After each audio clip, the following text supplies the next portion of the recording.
जी। तो मेरा नाम शाहीन है और जैसे मेरे बारे में बताया गया कि मेरे साथ हम एसिड लोग सुन पा अटैक रहे हुआ हैं। था।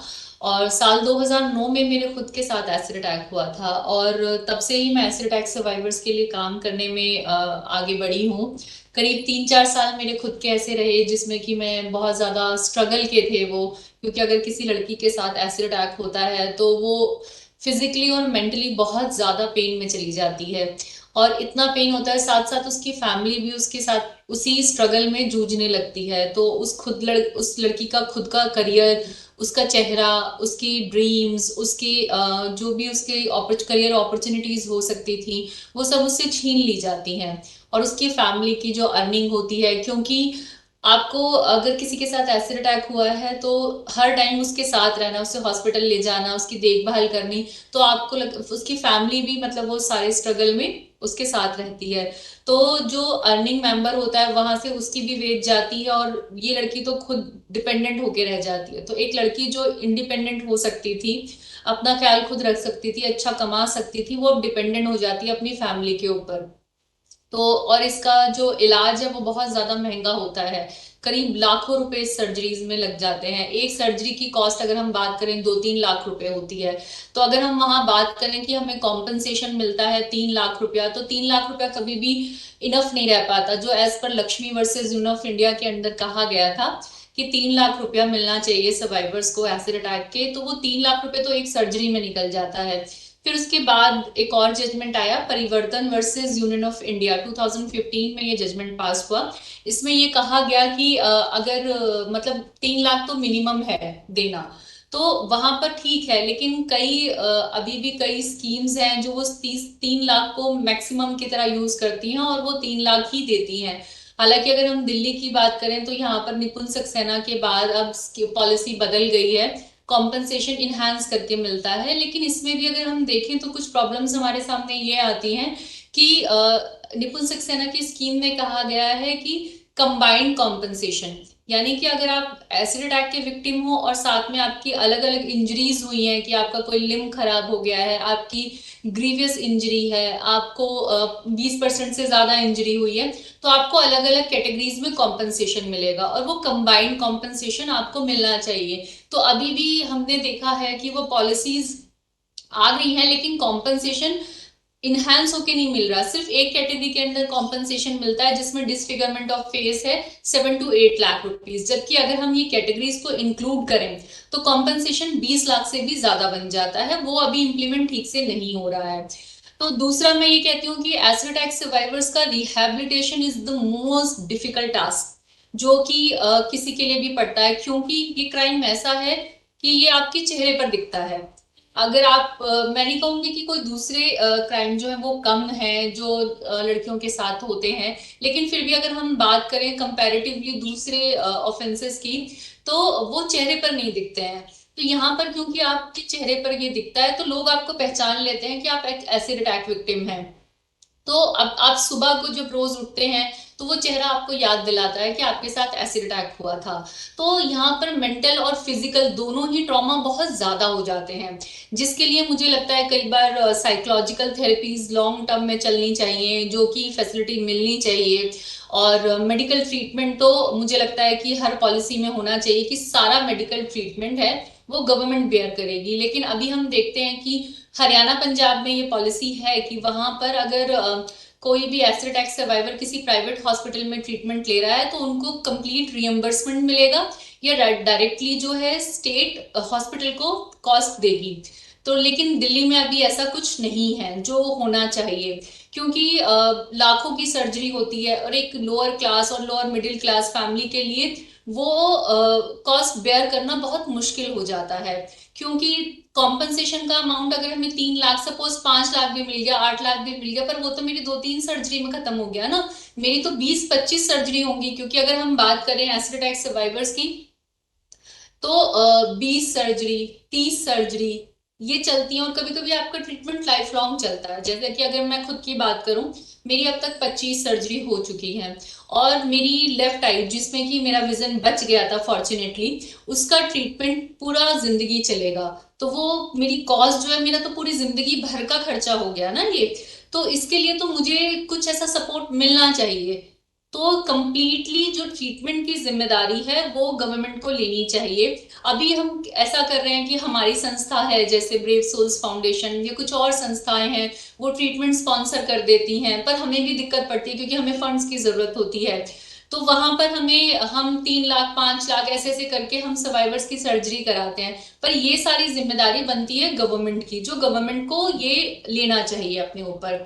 दूसरा अगर मैं बात करूंगी, तो मैंने फिजिकल इंजरीज की बात करी कि फिजिकल इंजरीज आप कितनी भी सर्जरीज करा लो, पर डॉक्टर का कहना फिर भी ये होता है कि आपका जो चेहरा था वो कभी आपको वो चेहरा वापस नहीं कर सकते। वो सिर्फ कोशिश करते हैं कि आपकी अपीयरेंस को बेटर कर सकें, कि सोसाइटी में आपको एक्सेप्टेंस मिल सके। तो ये होता है डॉक्टर्स का। डॉक्टर्स अपनी कोशिश कर रहे हैं, और एसिड अटैक सर्वाइवर्स ऐसा नहीं है कि सिर्फ बैठ गए हैं, वो कुछ कर नहीं रहे हैं, वो पूरी कोशिश कर रहे हैं, वो खड़ा होना चाहते हैं, सिर्फ उनको सपोर्ट की जरूरत है कि वो आगे बढ़ना चाहते हैं।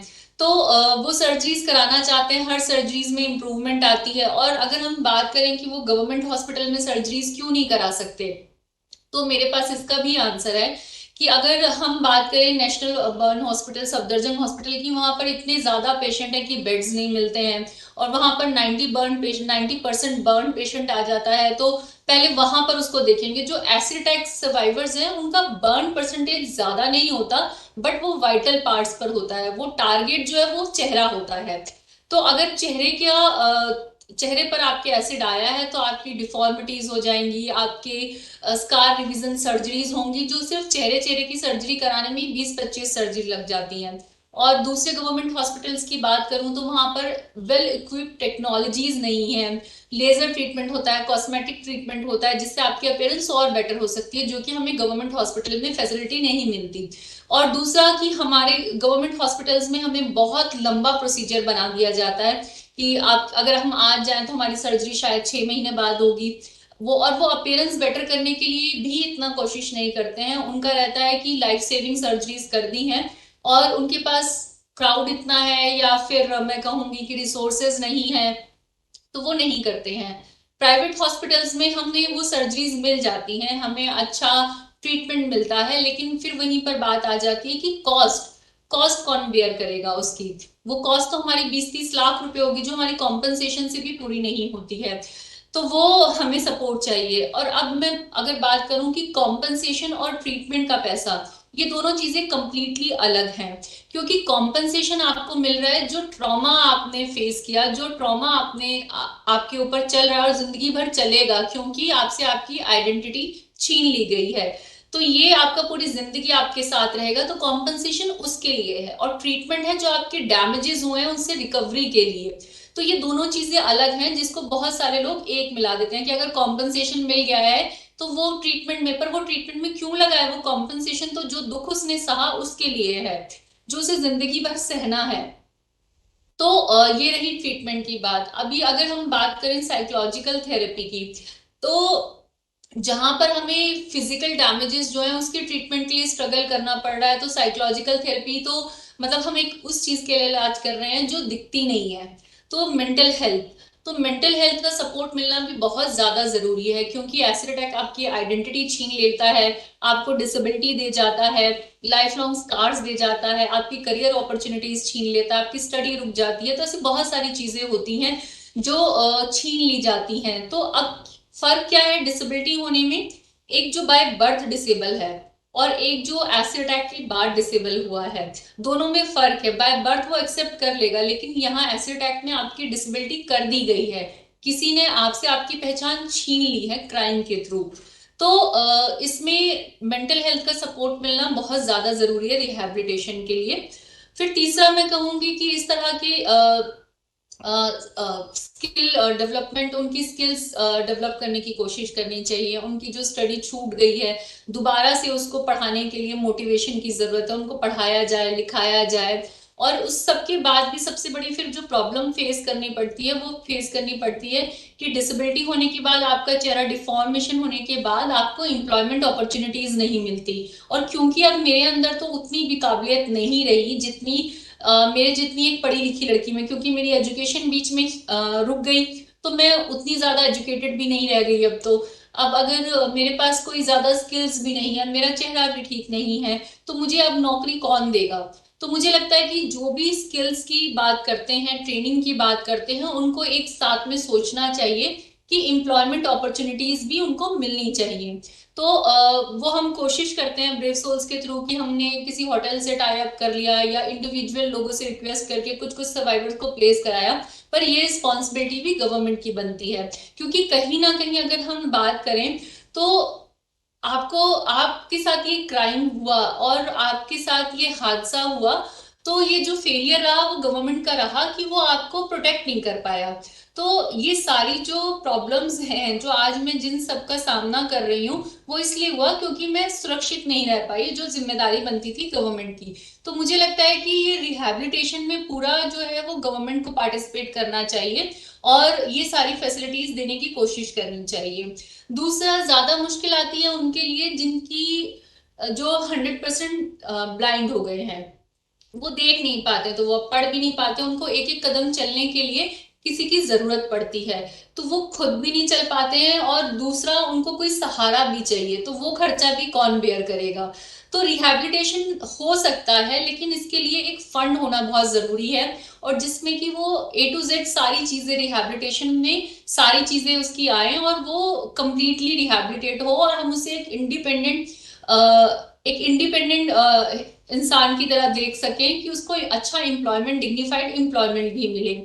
इस सब के बाद अगर हम बात करें कि ये रिहैबिलिटेशन की बात करें, हम अवेयरनेस प्रोग्राम्स होने चाहिए कि अब क्या होता है कि सोसाइटी हमें इस तरह से हमारे साथ बिहेव करती है कि उनकी आंखें हमें एहसास दिला देती हैं कि हम तुम में से नहीं है, हम अलग हैं, क्योंकि हम अलग दिखते हैं, पर है तो हम उसी सोसाइटी का हिस्सा। तो मुझे लगता है कि ट्रेनिंग एंड अवेयरनेस प्रोग्राम्स बहुत ज्यादा होने चाहिए ताकि सोसाइटी एक्सेप्ट कर सके और उनको अपने में ही मिला जुला देखें। क्योंकि मैं कल उसी सोसाइटी में से थी, आज मुझे अलग कर दिया गया क्योंकि मेरे साथ एसिड अटैक हो गया। तो एसिड अटैक में मैं कहूंगी कि सेल पर भी बहुत ज्यादा ध्यान देने की जरूरत है कि एसिड की, हालांकि सुप्रीम कोर्ट ने ये गाइडलाइंस दे दी हैं कि एसिड खुले तौर पर नहीं बिकेगा, लेकिन हम आज भी देखते हैं कि खुला एसिड बिक रहा है, और बिक रहा है तो एसिड फिक रहा है, और टारगेट फेस होता है। तो बहुत सारी चीजें हैं इसमें जो मैं कहूंगी हमें करने की जरूरत है, और जितना हो सकता है कि हम सबको मिलकर और इम्पावर, अपलिफ्ट करने की जरूरत है सर्वाइवर्स को। जो हम छोटी छोटी संस्थाएं तो करने की कोशिश कर रहे हैं, पर अगर बड़ा सपोर्ट मिल जाए, गवर्नमेंट का भी सपोर्ट मिल जाए, तो ये चीजें, ये स्ट्रगल हमारे लिए आसान हो जाएंगे। क्योंकि एसिड अटैक सर्वाइवर के लिए अगर जो चीजें हमारे लिए आसान होती है, नॉर्मल लोग के लिए आसान होती है, वो एसिड अटैक सर्वाइवर के लिए मुश्किलें होती हैं। उसके लिए मुश्किल होती है एक आम जिंदगी जीनी। तो हमें हमें उसके लिए कुछ खास नहीं करना, हमें उसको एक आम जिंदगी देनी है। जो वो एसिड अटैक नहीं हुआ था उससे पहले भी वो जी रही थी, हमें उसको वही जिंदगी देनी है। तो उस सब में सबका सपोर्ट चाहिए। और अगर हम बात करें तो इसमें बेटरमेंट कैसे हो सकता है, मुझे लगता है कि पॉलिसीज हमारी बेटर होनी चाहिए। पॉलिसीज में ट्रीटमेंट का, कंप्लीटली रिहैबिलिटेशन का पार्ट होना चाहिए, एम्प्लॉयमेंट अपॉर्चुनिटीज प्रोवाइड करनी चाहिए। जैसे कि हमने देखा है Delhi state legal services authority ने कुछ इस तरह की पोस्ट क्रिएट करी लोअर डिविजनल क्लर्क की, जिसमें परमानेंट गवर्नमेंट एम्प्लॉयमेंट कुछ सर्वाइवर्स को दिया गया, और वो इस तरह की पोस्ट क्रिएट करते रहते हैं। पर ये अभी ज्यादा संख्या में होने की जरूरत है, क्योंकि सर्वाइवर्स अलग अलग स्टेट में हैं। तो ये मुझे लगता है कि अगर लाखों में सर्वाइवर नहीं है, सर्वाइवर की संख्या हजारों में होगी या कुछ लाख होगी, पर ऐसा नहीं है कि उनको एम्प्लॉयमेंट दिया नहीं जा सकता, उनका रिहैबिलिटेशन हो नहीं सकता। अगर गवर्नमेंट का हर डिपार्टमेंट कुछ 2-3 पोस्ट भी निकाल दे सर्वाइवर के लिए, तो सारे सर्वाइवर एम्प्लॉयड हो सकते हैं। अब इसमें मुश्किल क्या आती है कि इस तरह की पोस्ट नहीं है, सर्वाइवर्स को कहीं पर काम करना पड़ रहा है, तो वो डिग्निफाइड एम्प्लॉयमेंट नहीं, उनके साथ डिस्क्रिमिनेशन किया जाता है। अगर हम बात करें कि हमें सुप्रीम कोर्ट ने Lakshmi versus union of India में कह दिया था कि आपको फ्री ट्रीटमेंट मिलेगा, लेकिन वो फ्री ट्रीटमेंट देता कौन है? मतलब हालांकि कोर्ट का ऑर्डर है कि आपको कहीं भी जाओगे, कोई भी क्लिनिक हॉस्पिटल, आपको रिफ्यूज नहीं करना चाहिए। अगर करता है तो आप उसके अगेंस्ट एक्शन ले सकते हो। तो यहाँ पर दो बातें आती हैं। पहली बात तो वो कितने सर्वाइवर्स को उनके उनके राइट्स के बारे में पता है। मैं खुद अपनी बात करूं, मुझे पता है और मैं एक एक्टिविस्ट हूँ। पर मैं भी जब वो ऑर्डर लेके जाती हूँ हॉस्पिटल, तो हॉस्पिटल ने कई बार मेरी एंट्री बंद कर दी, क्योंकि उनको लगा था किसी फ्री के पेशेंट को लेके आ रही होगी ये। अब जहां फ्री का पेशेंट, मतलब जहां पर एक पेशेंट प्राइवेट हॉस्पिटल को 20 लाख रुपए का बिजनेस दे सकता है, वहां पर वो मेरा फ्री ट्रीटमेंट करेंगे, तो ये उनके लिए बहुत ही मैं कहूंगी अजीब बात हो जाती है। तो वो ट्रीटमेंट देना नहीं चाहते हैं, डिस्क्रिमिनेट किया जाता है वहां सर्वाइवर को। तो मुझे लगता है कि सारे ही हॉस्पिटल्स में इस तरह का नोटिफिकेशन जाना चाहिए कि आप अगर ट्रीटमेंट नहीं देंगे तो आपका हॉस्पिटल का लाइसेंस कैंसिल होगा। कुछ इस तरह का स्ट्रिक्ट स्टेप लेने की हमको जरूरत है कि सर्वाइवर्स को फ्री ट्रीटमेंट मिल सके। ये उनका राइट है, पर उनको उनके राइट के लिए ही लड़ना पड़ता है। अगर हम बात करें 3 लाख रुपए कॉम्पेंसेशन है, तो उसके लिए हमें रिप्रेजेंटेशन भेजनी पड़ती है। पहले तो ये ड्यूटी बनती है कि जहां पर ऑफेंस हुआ, पुलिस अथॉरिटी खुद विक्टिम को उसके राइट्स के बारे में बताए, फिर वो डीएलएसए को तुरंत इन्फॉर्म करे और उसे उसका कॉम्पनसेशन दिया जाए। लेकिन ऐसा कभी भी नहीं होता है। ये सारा प्रोसीजर विद इन 15 डेज हो जाना चाहिए। स्टार्टिंग का 1 लाख रुपया 15 दिन के अंदर मिल जाना चाहिए, बाकी विद इन 3 मंथ्स मिलना चाहिए, लेकिन नहीं मिलता है। आप कितने भी रिकॉर्ड निकाल कर देख सकते हैं एसिड अटैक सर्वाइवर्स के, कि किसको ये कॉम्पनसेशन 1 महीने के अंदर मिल गया था। शाहीन जी। जी। शाहीन जी। जी, मैं क्योंकि समय को देखते हुए कि आप अपने अगले 2 मिनट में अपने जी। प्रेजेंटेशन को जी। जी। पूरा जी। करें। तो जी। ये कॉम्पनसेशन किसी को भी टाइमली नहीं मिल पाता है। तो बस मेरा कहना यही है कि पॉलिसीज अगर हो जाएं तो बहुत बेटर हो सकता है। हालांकि हमारे पास फेवरेबल ऑर्डर्स हैं, वो इम्प्लीमेंट हो तो बहुत अच्छा हो सकता है। और सबको साथ मिलकर अपलिफ्टमेंट देने की जरूरत है, सर्वाइवर्स को, सोसाइटी को साथ आने की जरूरत है, ट्रेनिंग एंड अवेयरनेस प्रोग्राम्स होने की जरूरत है। तो ये सब चीजें होनी चाहिए। Thank you so much.